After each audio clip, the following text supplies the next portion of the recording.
Moving ahead to నాకు ఒక ప్రత్యేకమైనటువంటి వ్యక్తితో మాట్లాడాలని ఉంది. I'm very sure.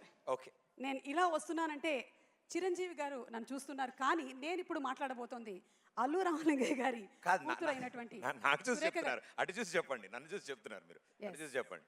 Yes, Chiranjeevi garu, you are looking very handsome. Surekha garu, you are looking very beautiful. మీకు ఉగాది పండుగ శుభాకాంక్షలు. థ్యాంక్ యూ అండి. మీకు కూడా ఉగాది శుభాకాంక్షలు. జనరలీ ఏంటంటే ఈ మధ్యకాలంలో అందరూ సెలబ్రిటీస్ వాళ్ళ ఇళ్లల్లో ఏం జరుగుతుందో తెలుసుకోవాలని చాలా ఉత్సాహంగా ఉందని మీకు తెలిసిందే సోషల్ మీడియా ద్వారా. మరి ఈరోజు మీ ఇంట్లో వంటల్లోని ఒక 2 రకాలు చెప్తే మా ఆడవాళ్ళందరం సంతోషిస్తాం. అంతకన్నా ఏం అక్కర్లేదు. పులిహోర చేశారా లేదా?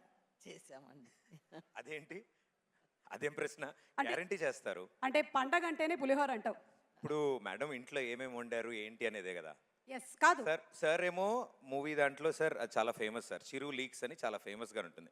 మీరు సినిమా గురించి ఏమేమి చెప్పినా చిరు లీక్స్ కింద బయటకు వస్తుంది. అలా ఇప్పుడు మేడం ఇప్పుడు కిచెన్ లీక్స్ అడుగుతారు. మీరు కిచెన్ లో ఏం చేశారు ఇవాళ వంటలు? మీరు చేసేటువంటి వంటల్లో చిరంజీవి గారికి ఇష్టమైనటువంటి వంట నేను చేస్తే కదా ఆయన. అంటే ఆ దోశలు వేయడం అది చిరంజీవి గారు అది కేవలం వీడియో కోసం మాత్రమే కాదు, సార్ ఓన్ టాలెంట్ అది.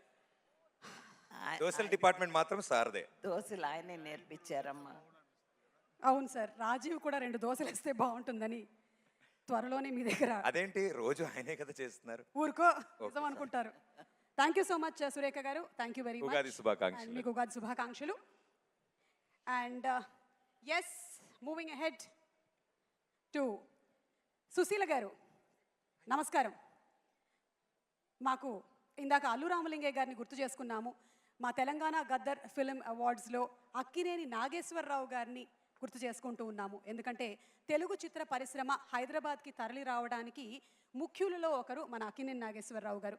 మరి అక్కినేని నాగేశ్వరరావు గారి చిత్రాలలో నుంచి మీరు చిన్నప్పుడు వారితో పాటు షూటింగ్కి వెళ్ళినటువంటి ఏదైనా ఒక అనుభవాన్ని షేర్ చేసుకుంటారా? దసరా బుల్లోడు. ఓకే, సూపర్ అండి. అండ్ అలాగే నాన్నగారి దగ్గర నుంచి మేమందరం చాలా విషయాల్ని నేర్చుకున్నాం. క్రమశిక్షణ కానీ, అలాగే మనకి ఎంత చదువు ఉన్నా సరే అక్కడితో ఆగిపోనక్కర్లేదు, మనం ఎంత ఎత్తుకైనా ఎదగొచ్చు అని.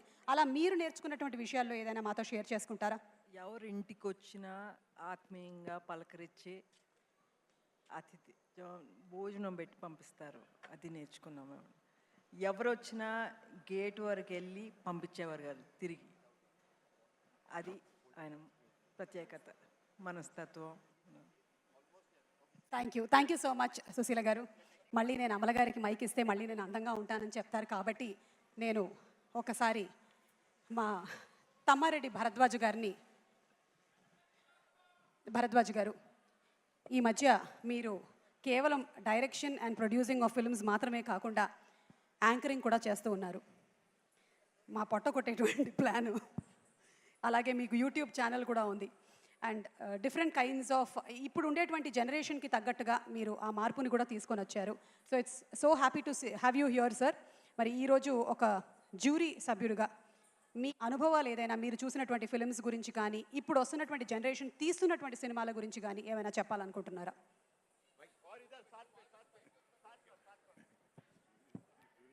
ఇప్పటి వరకు మనం అవార్డ్స్తో పాటు కొన్ని పెర్ఫార్మెన్స్ని కూడా చూసాం. ఇప్పుడు త్వరలో రాబోతున్న ఒక పాన్ ఇండియా మూవీ నాగబంధం నుంచి ఒక మంచి ఒక్క నిమిషం ప్రదీప్ చూడబోతున్నాం. Yes Pradeep, 1 second. జ్యూరీ, నేను దీనికి స్పెషల్ జ్యూరీలో ఉన్నాను. దీంట్లో ఈ మధ్య వచ్చే సినిమాలు ఈసారి అవార్డులు చూస్తుంటే బ్రహ్మాండమైన అవార్డులు వచ్చినాయి. చిన్న సినిమాలన్నీ అద్భుతంగా వచ్చినాయి. So congratulations to the jury. వాళ్ళకి థ్యాంక్స్ చెప్పాలి ముందు, విన్నర్స్కి తర్వాత చెప్పొచ్చు. ఎందుకంటే మంచి సినిమాలు సెలెక్ట్ చేయడం చాలా కష్టం. 60 సినిమాలు చూసి వాళ్ళు సెలెక్ట్ చేశారు. సో వాళ్ళకి hats off to them. And winners అందరికీ congratulations. Thank you so much sir. Keep inspiring us. And moving head over to Pradeep. ఇప్పుడు వచ్చి అలరించబోతూ ఉన్నారు. But before all of that, ఇక్కడ మా హాస్యానికే కేర్ ఆఫ్ అడ్రస్, ఎంటర్టైన్మెంట్కి మారు పేరు, సంక్రాంతి అంటేనే వారు అనే విధంగా మా అనిల్ రావిపూడి గారు పేరుని మలుచుకున్నారు. అనిల్ రావిపూడి గారు, ఎందుకు సంక్రాంతికే వస్తున్నారు, ఉగాదికి ఎందుకు రాకూడదు? వచ్చానుగా ఉగాదికి. ఇక్కడికి వచ్చారు, థియేటర్కి వస్తారు. అక్కడికి వచ్చాను కాబట్టి ఇక్కడికి వచ్చాను. ఓకే, అంటే ప్రతి సంవత్సరం మీరు సంక్రాంతికే రావాలని డిసైడ్ అయ్యారా, లేకపోతే ఉగాదికి కూడా వచ్చేటువంటి తర్వాత ఛాన్సెస్ ఏమైనా ఉన్నాయా? సంక్రాంతికి సీట్లు ఫుల్ అయిపోతే ఇక ఉగాదికి వెళ్ళిపోవటమే. మీరు ఇన్ని సంవత్సరాల నుంచి ఈ ఫిలిం ఇండస్ట్రీలో ఉంటూ మీరు డైరెక్షన్ అంటే ఎవరిని ఆదర్శంగా చెప్తారు? మీరు ఆదర్శంగా తీసుకున్నటువంటి దర్శకుల పేరు? నాకు జంజాల్ గారు అంటే చాలా ఇష్టం. So always inspiring. Yes sir, thank you so much Anil garu. మరి ఈరోజు ఉగాది పర్వదినాన్న ఈ షడ్రుచుల్లో నుంచి ఒక రుచిని సెలెక్ట్ చేయాలి అంటే? అన్ని రుచులు ఉంటేనే లైఫ్ బాగుంటుంది, చేదు ఉంటేనే తీపి వాల్యూ కాబట్టి. సో అన్నీ బ్యాలెన్స్డ్గా ఉంటేనే బాగుంటుంది. ఇది మీరు చెప్తారా లేదా అని మేము వెయిట్ చేశాము, మీరు అదే చెప్పారు. Thank you so much. Thank you.